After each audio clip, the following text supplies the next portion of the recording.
আপনারা আপনাদের ফোনে কিভাবে GCam ইনস্টল করবেন সেটাই আমি আজকের ভিডিওতে দেখাবো। কারণ হচ্ছে GCamটা কি সেটাই আগে জানার দরকার। GCamটা হচ্ছে এমন একটা জিনিস বা এমন একটা অ্যাপ যেটা হচ্ছে আপনার ফোনের স্টক ক্যামেরা থেকেও এটা মানে ভালো পারফরমেন্স দেয়। আপনার ফোনের একটা মানে ফোন দিয়ে যখন আপনি একটা ছবি তোলেন আর GCam দিয়ে একটা ছবি তুলবেন, দেখবেন দুইটা আকাশ পাতাল তফাৎ। মানে GCam এত স্মুথ ভাবে এত মানে ভালো কোয়ালিটির ছবি দিতে পারে যেটা ফোনের স্টক ক্যামেরা দিতে পারে না। তো প্রত্যেকটা ফোনের জন্যই কিন্তু GCam তৈরি করা হয় আলাদাভাবে। আপনি একটা অ্যাপ একটা GCam আপনার ফোনে ইনস্টল করবেন সেটা কিন্তু হবে না। আপনার ফোনের জন্য আপনার ফোনের নামের উপরে একটা করে GCam তৈরি হয় যেগুলো আপনি ডাউনলোড করতে হবে, এবং এগুলো কোথা থেকে ডাউনলোড করবেন সেই প্রসেসটার মধ্যে আজকের ভিডিওতে দেখিয়ে দিব। ডাউনলোড করার পর কিভাবে কি করবেন, ছবি তুলবেন কিভাবে সেটাই দেখাবো। তো চলো আমরা ভিডিওটি শুরু করছি। আসসালামু আলাইকুম। পুরো ভিডিও জুড়ে রয়েছে আমি এমএস রকি এবং আপনারা দেখছেন আপনাদের ভালোবাসার চ্যানেল এমএস রকি টেক।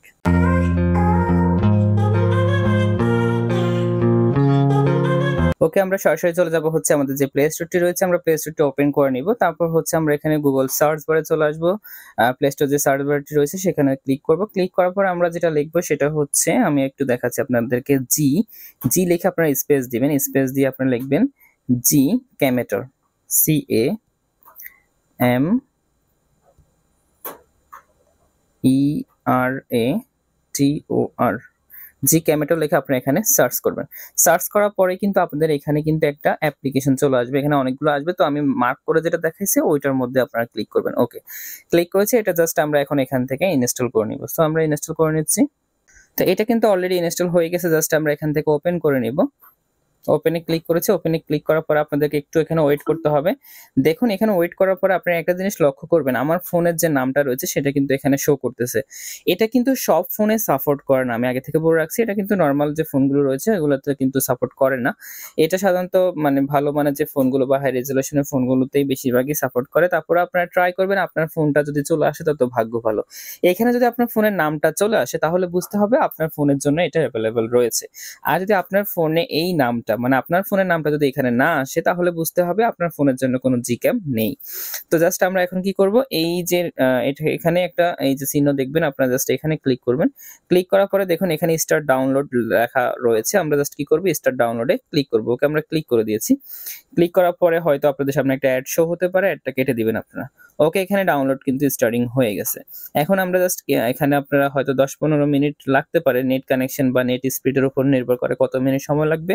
এটা ডাউনলোড হওয়ার পর আমরা আবার ফিরে আসি, ততক্ষণ পর্যন্ত আপনারা একটু অপেক্ষা করুন। তারপর আপনারা দেখবেন জাস্ট আপনাদের সামনে এরকম একটা যখন এটা ডাউনলোড হয়ে যাবে ঠিক এরকম একটা পেজ আসবে। পেজ আসলে জাস্ট আপনারা দেখুন এখানে ইনস্টল নামে একটা অপশন থাকবে, জাস্ট আপনারা ইনস্টলে চাপ দিবেন। ওকে, আমরা ইনস্টলে ক্লিক করলাম। ইনস্টলে ক্লিক করার পরে দেখুন এখানে নিচে কিছু অপশন আসতে পারে, নাও আসতে পারে। যদি আসে তাহলে আপনারা এখান থেকে একদম 3 নম্বর যে অপশনটা রয়েছে আপনারা জাস্ট এখানে ক্লিক করবেন। এখানে আসার পরে জাস্ট দেখুন এখানে ইনস্টল নামে যে অপশনটা রয়েছে জাস্ট আমরা ইনস্টলে ক্লিক করব। তারপর দেখুন এটা জাস্ট এরপরে এখানে দেখুন ইনস্টল লেখা আসবে, জাস্ট আমরা এখানের উপরে ইনস্টলে ক্লিক করে দিব। ওকে, দেখুন ক্যামেরাটা কিন্তু ইনস্টল হয়ে যাচ্ছে। জাস্ট ফর ওয়েট, একটু ওয়েট করবেন, ক্যামেরাটা ইনস্টল হচ্ছে। ওকে, আপনারা দেখুন ক্যামেরাটা কিন্তু ইনস্টল হয়ে গেছে। জাস্ট আমরা কি করব, এখন এখান থেকে দেখুন ওপেন নামে যে অপশনটা রয়েছে আমরা ওপেনে ক্লিক করতে পারি। ওকে, আমরা ক্যামেরাটা ওপেনে ক্লিক করব। এরপর দেখুন এখানে কিছু অ্যালাউস আছে, জাস্ট আমরা এগুলো অ্যালাউ করে দিব। দেখুন এগুলো যতগুলো আসবে সবগুলো আমরা এখান থেকে অ্যালাউ করে দিতে পারি। ওকে, অ্যালাউ করে দিলাম, অ্যালাউ করে দিলাম। দেখুন এখানে আরো কিছু অপশন চলে আসবে। এখানে দেখুন ডান নামে যে অপশনটা রয়েছে জাস্ট আমরা এখানে ক্লিক করে দিব। ওকে, ক্লিক করে দিয়েছি। জাস্ট আমার ক্যামেরাটা কিন্তু আপনাদেরকে যদি দেখাই, দেখুন ক্যামেরাটা কিন্তু এখন ওপেন হয়ে গেছে। তো এইভাবে আপনারা চাইলে GCam দিয়ে খুব সহজেই চমৎকার চমৎকার ছবি কিন্তু আপনারা এখানে তুলতে পারেন। আমি কিছু ছবি আপনাদেরকে তুলেছি, এখন দেখাচ্ছি। তারপরও এর আগে তো আমি আপনাদেরকে দেখাইছি ছবিগুলো। আপনারা এইভাবে কয়েকটা ছবি তুলে নেবেন, এবং এখানের যে ছবিগুলো এগুলো স্টক ক্যামেরা থেকে অনেক সুন্দর হয়।